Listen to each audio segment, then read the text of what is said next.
Hello students, आज हम बात करने वाले हैं हमारे next topic of significant figures. Last time हमने सिग्निफिकेंट फिगर्स जब हम कैलकुलेट कर रहे थे, हमारा जो ओल्ड वीडियो था उसमें हमने देखा है विदाउट यूनिट हमारा अगर कोई नंबर होगा जैसे 1 2 0 0, इसमें नंबर ऑफ सिग्निफिकेंट फिगर्स होंगे 2 ओनली। ओके, अगर यहीं पर 1200 mm हो जाए मीन्स मिलीमीटर, तो नंबर ऑफ सिग्निफिकेंट फिगर्स हो जाते हैं 4। अगर कोई नंबर लेस देन जीरो है, लेस देन जीरो मीन्स 0.0045, तो हमने बताया था कि इसमें जो सिग्निफिकेंट फिगर्स होंगे वो सिर्फ 2 होंगे। ओके, ये वाली जीरोस काउंट नहीं होती हैं। ठीक है, अगर मान लो 0.00450 है तो कितने सिग्निफिकेंट फिगर्स होंगे? तो 3 होंगे। ठीक है, तो हियर 3 हियर 2। तो ये सब बातें हम देख चुके हैं। मान लो अब मेरे पास जैसे 1.2 है तो इसमें कितने सिग्निफिकेंट फिगर्स हैं? तो 2 हैं। अगर 1.20 है तो कितने सिग्निफिकेंट फिगर्स हैं? तो 3 हैं। जैसे 12.0 है तो इसमें कितना सिग्निफिकेंट फिगर्स है? 3। आंसर होता है 3। ओके, और जैसे 7.0 है तो इसमें सिग्निफिकेंट फिगर्स 2 होंगे। तो एक्चुअली जो 0.0 हमने लिखा, इसका मीनिंग होता है कि हम जब कोई भी वैल्यू मेज़र कर रहे हैं तो वो मेज़र की एक्यूरेसी बताता है ये चीज़ें, और मैंने बताया भी था आपको कॉन्फिडेंस लेवल बताता है।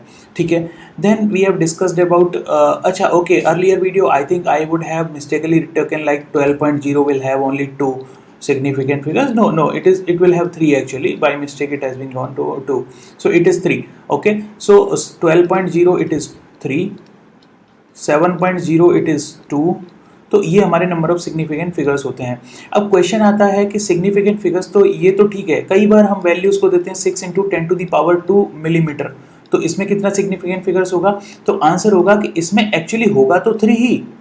क्यों? क्योंकि ये आइडियली है तो 600 मिलीमीटर, बट इसको हम फिर जब हम 10⁻⁻ में लिखते हैं तो कभी भी इस तरीके से रिप्रेजेंट नहीं करते हैं।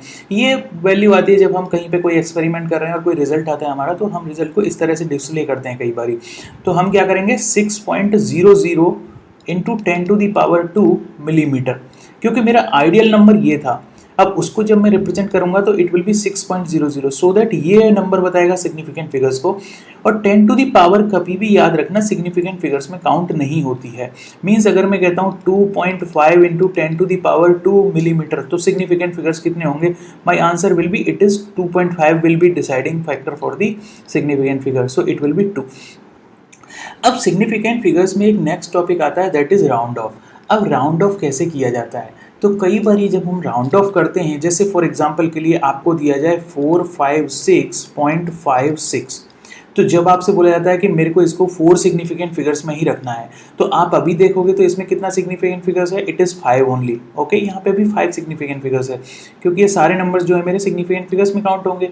तो अगर से बोला जाए कि नहीं, मेरा आउटपुट तो 4 सिग्निफिकेंट फिगर्स में होना चाहिए, ठीक है, तो आप क्या करते हो? राउंड ऑफ करते हो। राउंड ऑफ की प्रॉपर्टी आप क्या करते हो? क्योंकि ये 6 है, मोर देन 5 है, तो आप एक ऐड एक्स्ट्रा यहाँ पे कर देते हो, तो इट विल बिकम 456.6। ठीक है, ये वैल्यू क्रिएट कर देते हो। तो एक्चुअली राउंड ऑफ की कुछ प्रॉपर्टीज होती हैं, वो मैं आपको जस्ट यहाँ पे एक बारी बताना चाहता हूँ। अगर मान लो जिस डिजिट को आप राउंड ऑफ कर रहे हो, द राउंड ऑफ डिजिट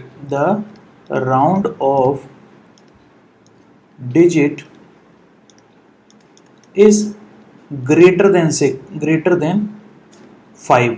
अगर वो वैल्यू 5 से बड़ी है, राउंड ऑफ जिसको आप करना चाहते हो, फॉर एग्जांपल 456.56, और आपसे बोला जाता है कि आपको 4 सिग्निफिकेंट फिगर्स में करना है इस वैल्यू को, तो आप इसको राउंड ऑफ करोगे। क्योंकि ये ग्रेटर देन 5 है तो आप इसकी डिजिट का एक्स्ट्रा यहाँ पे 1 ऐड करते हो, तो इट विल बिकम 456.6। सो ये आंसर आपका होगा। ठीक है, अगर ये लेस देन 5 होती, इफ लेस देन 5, अब लेस देन 5 होती, मान लीजिए 456.55 होता, तो उस केस में आप क्या करेंगे? 54 होता, लेस देन 5 है तो इसको आप डिस्कार्ड कर दोगे। Okay, you will discard it and your final answer will come as 456.5। तो आप क्या होगा? If less than 5 then discard करो, आप इसको क्या करो? डिस्कार्ड। आप इसको यूज ही मत करो, इस डिजिट को रिमूव कर दो। अब एक प्रॉब्लम ये तो हो गई डिस्कार्ड करने की।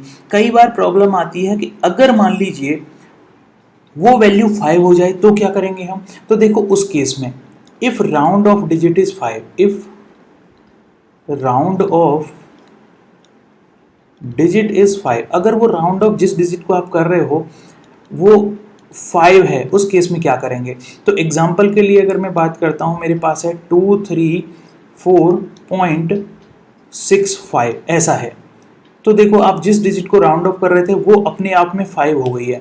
तो इस केस में हमेशा आप क्या करेंगे, तो राउंड ऑफ जिस डिजिट को कर रहे हो उसके सामने आप जाओ, देखो कि what type of digit is there. If it is odd और इवन, ये दो ही पॉसिबिलिटी होंगी, या तो वो वैल्यू ऑड होगी या इवन होगी।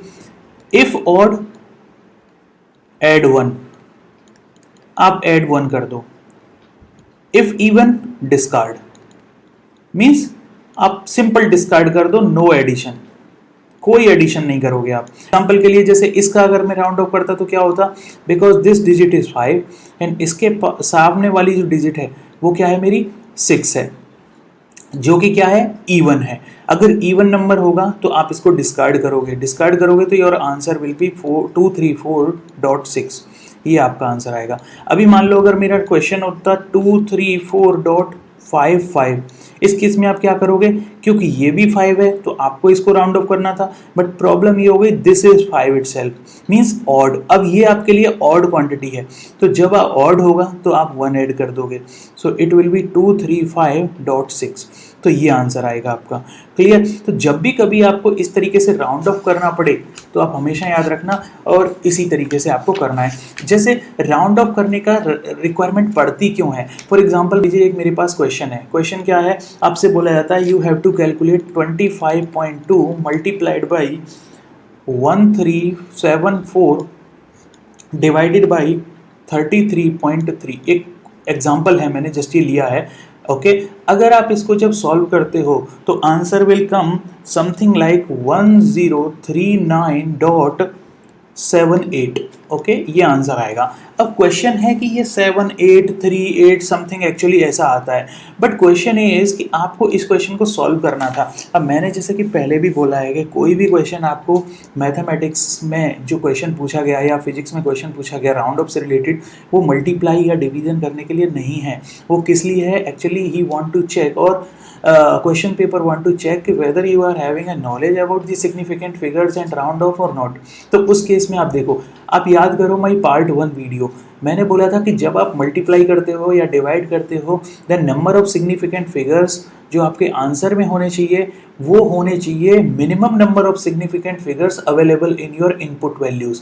अब इनपुट वैल्यूज कौन सी है मेरी, 25.2, 1374, 33.3। अब देखो इसमें कितना सिग्निफिकेंट फिगर्स है, आंसर इज 3। इसमें कितना सिग्निफिकेंट फिगर्स है 1374 में, आंसर इज 4।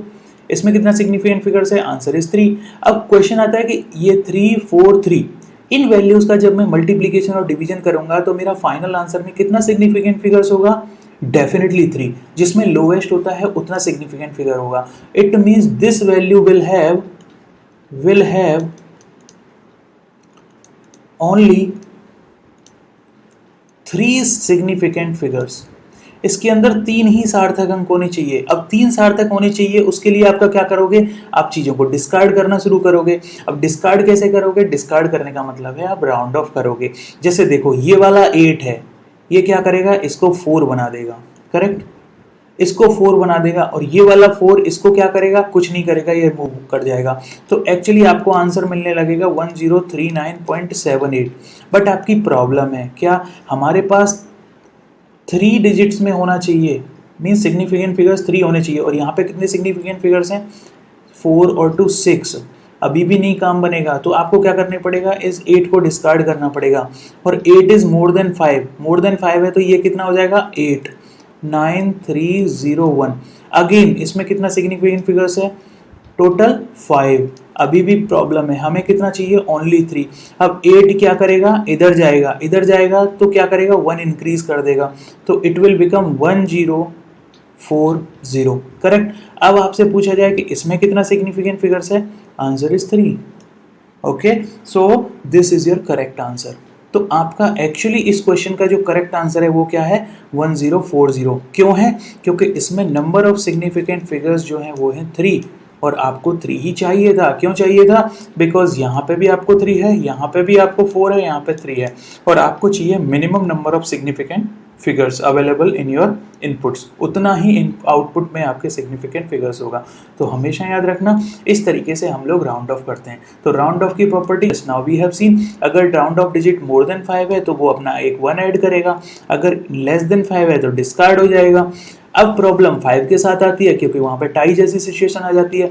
अगर 5 है तो आप उसके सामने वाली डिजिट को देखोगे कि क्या वो इवन है या ऑड है। अगर इवन है तो भाई उसको कुछ नहीं करेंगे, एज इट इज छोड़ देंगे, अगर ऑड है तो 1 ऐड कर देंगे। तो ये होता है मेरा सिग्निफिकेंट फिगर्स के अकॉर्डिंग राउंड ऑफ करना।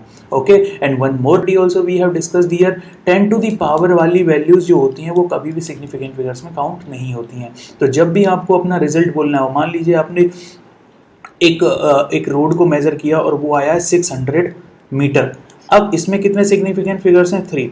लेकिन आप ये भी बोल सकते हो कि 6.00 into 10 to the power 2 metre. क्यों? क्योंकि ये 10 टू द पावर 2 तो काउंट होगा नहीं, बट ये सिग्निफिकेंट फिगर्स करेक्ट बताएगा, क्योंकि ये चीज़ दिखाती है आपने जिस इंस्ट्रूमेंट से इसको मेजर किया है उसकी एक्यूरेसी बहुत अच्छी है। ओके, तो जब भी आपको ये चीज़ें शो करनी होती हैं कि आपका इंस्ट्रूमेंट जो आपने यूज़ करा मेज़र करने के लिए, दैट टाइम इंस्ट्रूमेंट का एक्यूरेसी कितना अच्छा था। Okay, so it means it can measure for 0.01 value also it can measure. Okay, ये दिखाता है। तो इसी वजह से हम significant figures and round of discuss कर रहे थे इस वीडियो के अंदर, और ये हमारा लास्ट पार्ट ऑफ वीडियो था जो कि इस पर्टिकुलर सेक्शन से रिलेटेड था। Thank you.